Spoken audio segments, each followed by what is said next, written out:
नमस्कार, आप देख रहे हैं India TV news. Purnia Bihar संवाददाता राजीव कुमार चौधरी की खास रिपोर्ट। माननीय पूर्व सांसद उदय सिंह उर्फ पप्पू सिंह अपने निज निवास पर 29/7/2022 तिथि शुक्रवार समय 8:30 निज निवास मोल बाबू हाता मधुबनी सभी प्रिंटिंग मीडिया, इलेक्ट्रॉनिक्स एवं डिजिटल सोशल मीडिया को आमंत्रित दिए। आज पूर्व सांसद उदय सिंह के निज निवास मधुबनी पूर्णिया में 2024 के चुनाव को लेकर प्रेस कॉन्फ्रेंस बुलाई गई। खबर अच्छी लगे तो लाइक करें, सब्सक्राइब करें। धन्यवाद। बीजेपी नीतीश जी के साथ होती है, कभी नीतीश जी बीजेपी के साथ होते हैं। मतलब एक चक्र सा बन गया है कि ये नहीं तो ये नहीं तो ये नहीं तो ये, और सब अच्छे हैं और सब नहीं अच्छे हैं। उनके गुण और अवगुण में नहीं जाना मुझे, लेकिन जनता को कोई और अपने खुद एक्सपेरिमेंट करने के लिए, ट्रायल करने के लिए कोई ना कोई रास्ता जरूर होना चाहिए।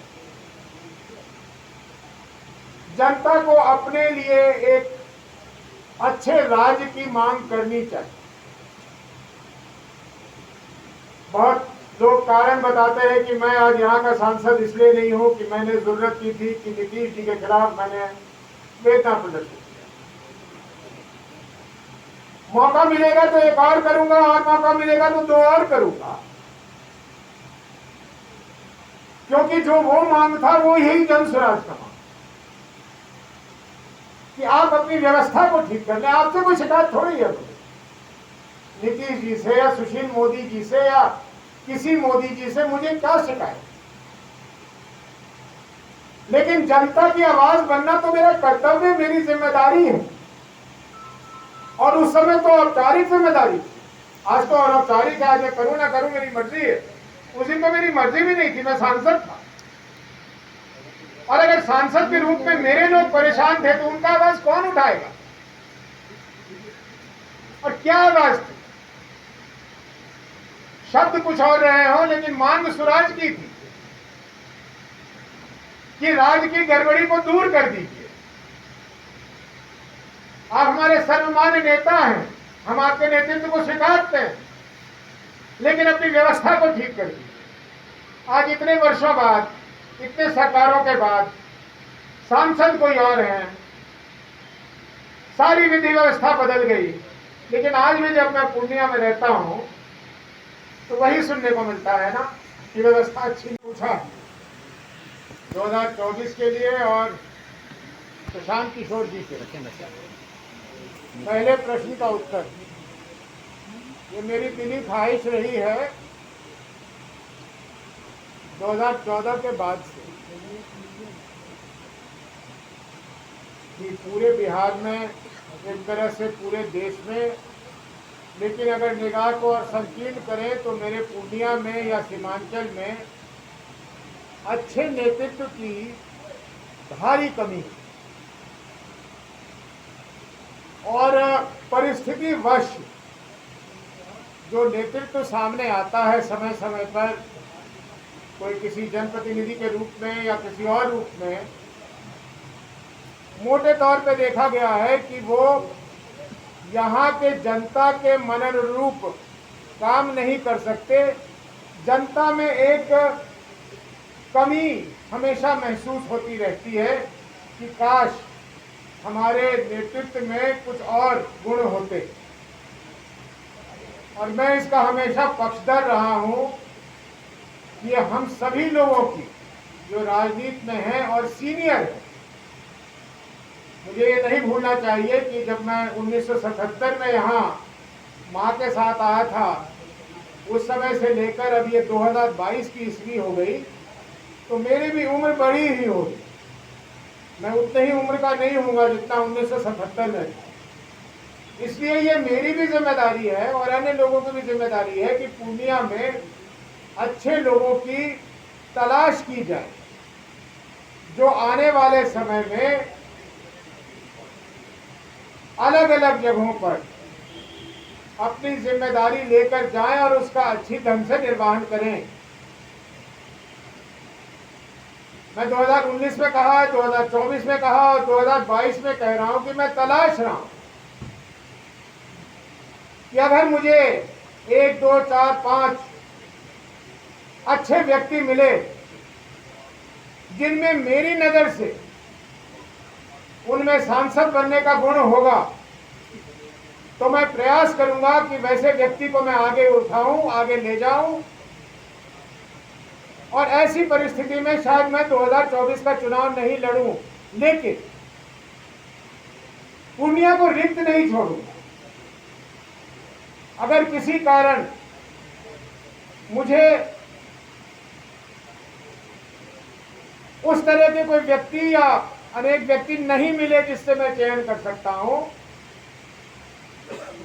और लोगों का सुझाव हुआ, पार्टी की सुझाव हुई, लोगों का मांग हुआ, तो मैं 2024 में फिर लोकसभा के लिए उपस्थित हूंगा।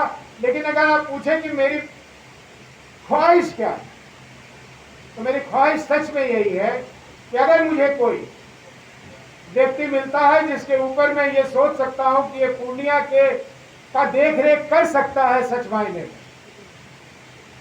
तो मैं उसे आगे बढ़ाने की पूर्ण कोशिश करूंगा। पहले प्रश्न का उत्तर हो गया।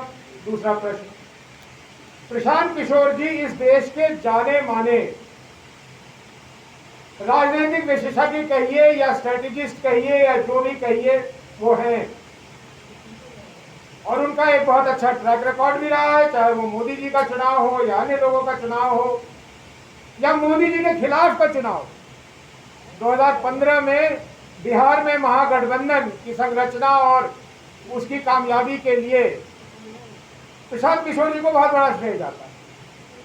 प्रशांत किशोर जी बिहार के रहने वाले हैं, जैसे हम और आप सब हैं,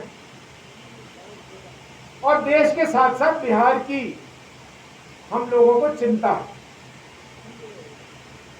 और उस चिंता को दूर करने की दिशा में हम लोग प्रयास करेंगे। लेकिन हम लोगों ने, न मैंने न प्रशांत किशोर जी ने, इसे कोई राजनीतिक रूप देने का भी नहीं सोचा। भविष्य में होगा कि नहीं होगा ये भविष्य के गर्भ में है, मैं इसका उत्तर नहीं दे सकता। लेकिन अभी जो वर्तमान में पूरे देश में और बिहार में स्थिति बनी हुई है, हम लोगों को ऐसी आवश्यकता महसूस हो रहा है कि सामाजिक रूप से लोगों में जागरूकता लानी चाहिए, और बहुत सोच समझ के हम लोगों ने इसका नाम जन सुराज दिया है। सुराज का अर्थ आप सब लोग जानते हैं, बताने की आवश्यकता नहीं है, क्योंकि मैं खुद इधर रहकर भी और उधर रहकर भी, सत्ता का अंग बनकर भी और सत्ता के बाहर रहकर भी, पार्टी की बात नहीं कर रहा, मैंने महसूस किया है कि जनता हमेशा ठगी जा रही, और ये इसका राजनीतिक मतलब नहीं लगाना चाहिए आप लोगों को। मैं राजनीति के दृष्टिकोण से कहीं नहीं रहा। आप किसी व्यक्ति से आज बात कर लें, चाहे वो पूर्णिया का हो, बाहर का हो, किसी अन्य राज्य का हो, वो आपको 10 दुखड़े सुनाएगा, लेकिन सबसे बड़ा जो उसमें दुख है वो ये है कि वो अंत में ये जरूर बोलेगा कि लेकिन केकरा पास जाइए, केकरा कहिए,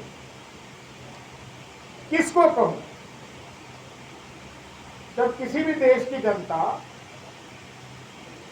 को ऐसी मायूसी आ जाए कि उसके पास कहीं जाने को, किसी को कुछ कहने को नहीं, कम से कम आकर अगर वो किसी के कंधे पे रो देता है तो उसका बोझ हल्का हो जाता है। जब उसको ये लगे कि ये भी रास्ता बंद, मैं कहीं रो भी नहीं सकता, मैं कहीं जा भी नहीं सकता, कोई सुनेगा ही नहीं, तो जो वो निराशा होती है, उसको जो अनुभव करता है उसको ही मालूम।